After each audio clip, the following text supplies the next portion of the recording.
지난해 결혼을 한 커플이 22만 쌍으로 1년 전보다 15% 가까이 늘었다고 합니다. 반가운 소식이죠. 그런데 결혼식장 예약부터 예식 당일까지 예비 부부가 곤란을 겪는 일도 참 많은데요. 정부가 제도를 개선한다고 합니다. 어떻게 달라지는지 또 어떻게 우리가 대응을 해야 할지도 같이 살펴보시죠.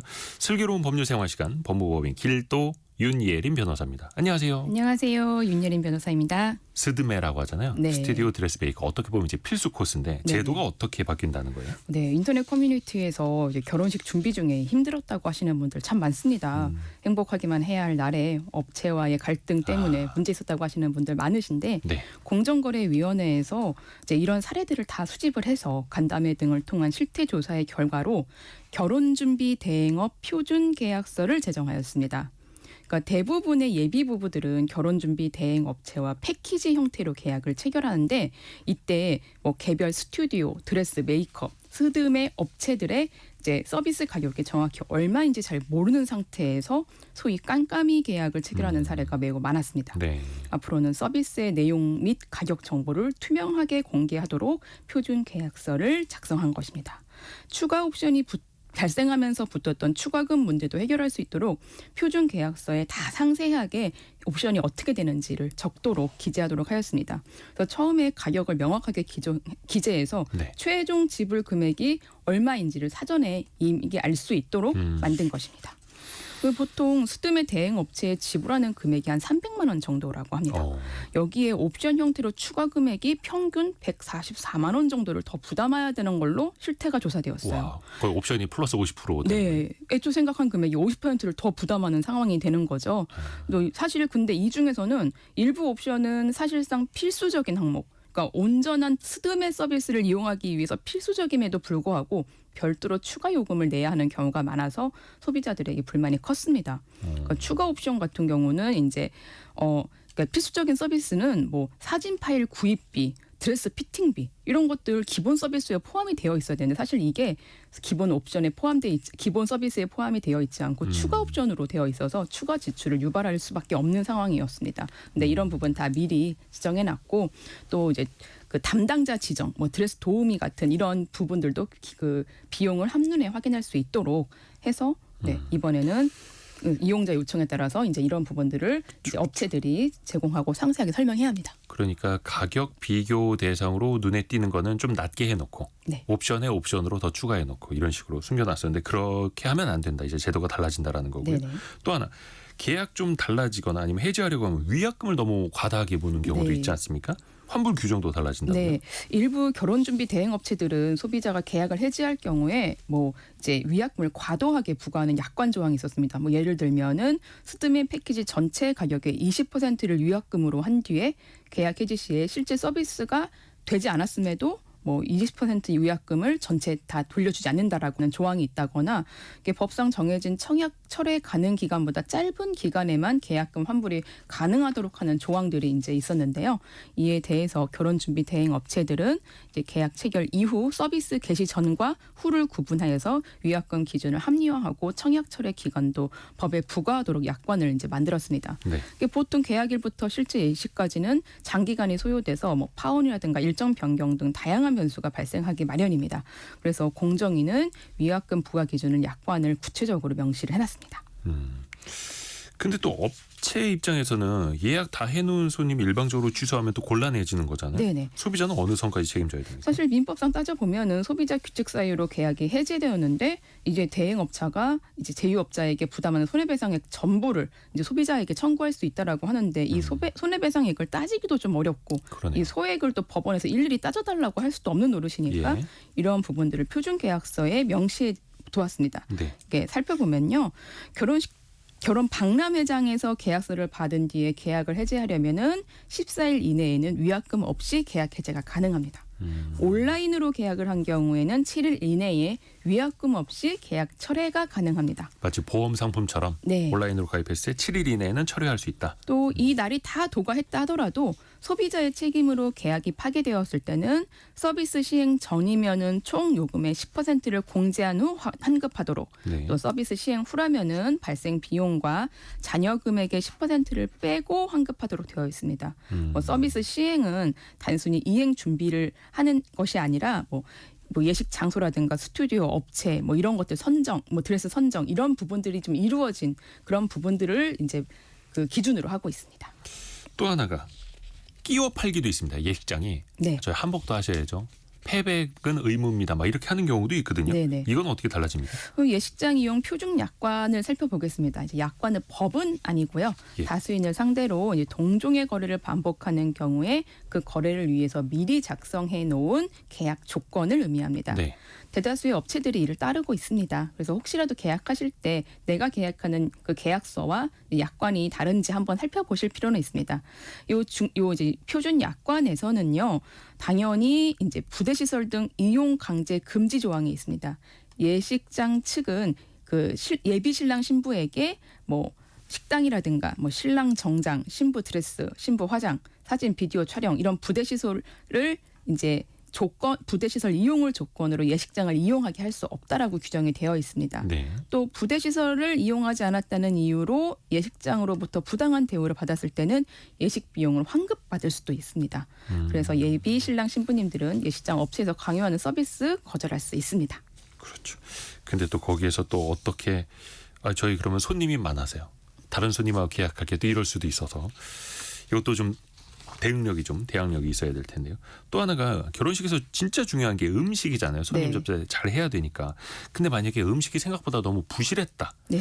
계약할 때 처음에 맛보러 왔을 때랑 좀 다른 것 같다. 이거 문제 제기할 수 있습니까? 네, 일단은 예상보다 더 많은 하객이 방문해서 음식이 부족했다면서 예식장 측에 손해배상을 요구한 소비자가 한국소비자원에서 일정 부분 환불을 요청했던 사례가 있었고 여기서 환불을 받은 사례가 있습니다.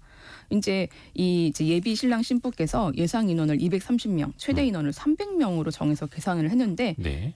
예식 당일에 예상 인원보다 많은 400명이 왔습니다. 오. 그래서 이제 이 추가금을 260만 원 정도를 지급을 했습니다. 예. 그런데 음식이 부족해서 하객들이 제대로 식사를 아이고야. 못하니까 이제 예비 신랑 신부 측에서 2차례 문제 제기를 했는데 예식장 측에서는 일부 음식은 좀 채웠으나 일부에 대해서는 또 채우지 못하였습니다.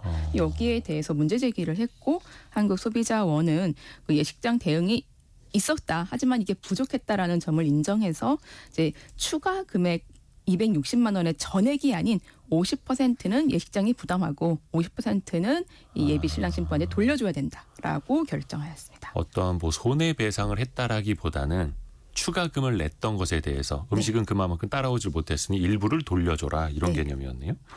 또 하나 그 결혼식 당일에 왜 스냅 사진이라고 하지 않습니까? 쫓아다니면서 이렇게 사진 찍어주시는 분들. 근데 만약에 사진 작가가 안 온다거나 이때도 문제가 생길 수가 있어요. 네. 최근에 결혼 앞둔 예비 부부들 사이에서 일명 사과폰 스냅이 좀 유행하고 있다고 합니다. 고가의 전문가용 사진 카메라를 이용하는 게 아니라 이제 그 휴대폰으로 결혼식 순간순간을 담고 결혼식 당일의 사진을 받습니다. 그래서 상품 간격은 대략 10에서 20만 원 정도이고 결혼식 당일에 사진 500장 그리고 60초 정도 되는 짧은 영상 스케치 받아서 바로 이제 신랑 신부들이 SNS에 올릴 수 있게. 비싼 장비로 촬영하는 게 아니라 조금 네. 더 저렴하게 스마트폰으로 촬영해서 그 당일에 받을 수 있는. 네. 그런데 이제 이 결혼식 사진 스냅이 유행하면서 네. 관련 사기도 좀 성행하고 있습니다. 이거 아무나 이렇게 알바 뛸 수도 있을 거 아니에요. 네, 일부 업체에서는 사진 관련 경험이 없는 아르바이트 형태로 이제 고용을 해서 결혼식에 투입을 하고 있어서 좀 네. 퀄리티가 낮은 뭐 이런 사진을 하기도 하는데 또 진짜 문제인 거는 결혼식 당일에 사진 작가와의 연락이 두절되는 노쇼도 일어나고 있다는 이건 것입니다. 진짜 큰일이죠. 네, 일생이 한 번밖에 없는 그쵸. 결혼식 날 그 당일에 찍는 스냅 사진을 예약했는데 돈만 받고 안 찍어주는 일명 먹튀 당하면은 신랑 신부 마음은 얼마나 안 좋겠습니까? 그래서 예비 부부가 모인 이제 오픈 채팅방에서 집계된 이런 사례들을 보면은 피해 금액이 약 11억 원이 넘는다고 합니다.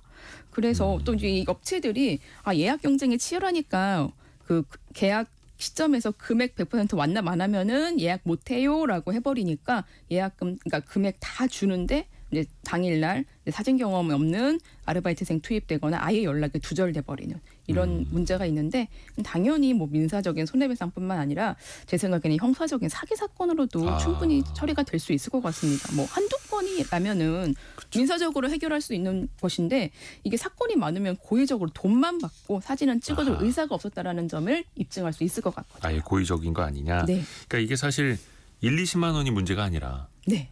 평생의 추억을 남겨야 하는 그 당일에 추억을 못 남기는 그런 일 아니겠습니까?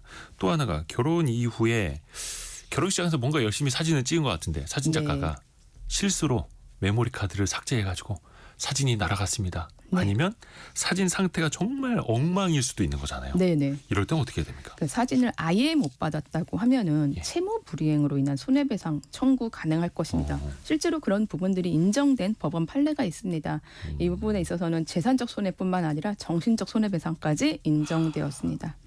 다만 근데 사진의 퀄리티가 좀 마음에 안 든다라는 문제 제기라면 사정이 조금 복잡해질 수 있습니다.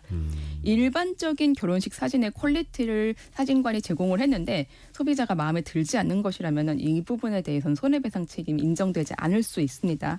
그런데 만약에 사전에 계약 당시에 샘플로 제시한 사진보다 현저하게 퀄리티가 떨어지는 사진을 받았다라고 하면은 이는 손해배상의 책임이 성립될 수 있을 것입니다.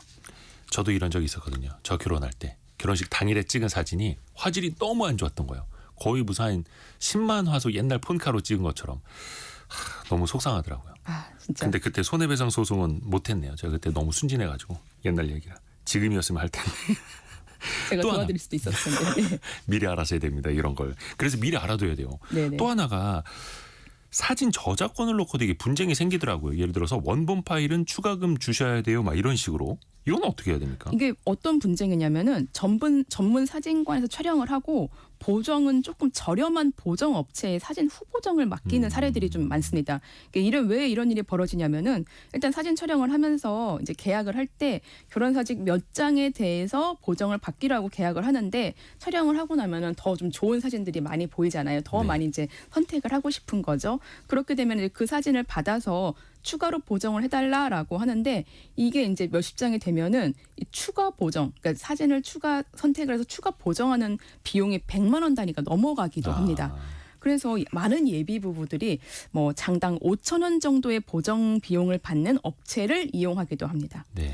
최근에 보정 업체들에게 촬영 사진관들이 저작권을 주장하고 나섰습니다. 그러니까 촬영 업체들이 사진을 보정하려면 자신들의 허락을 받으라고 하면서 금원을 요구한 것인데요. 사진에 담긴 구도나 배경은 고유의 창작물이기 때문에 저작권 보호 대상이라고 주장하는 것입니다.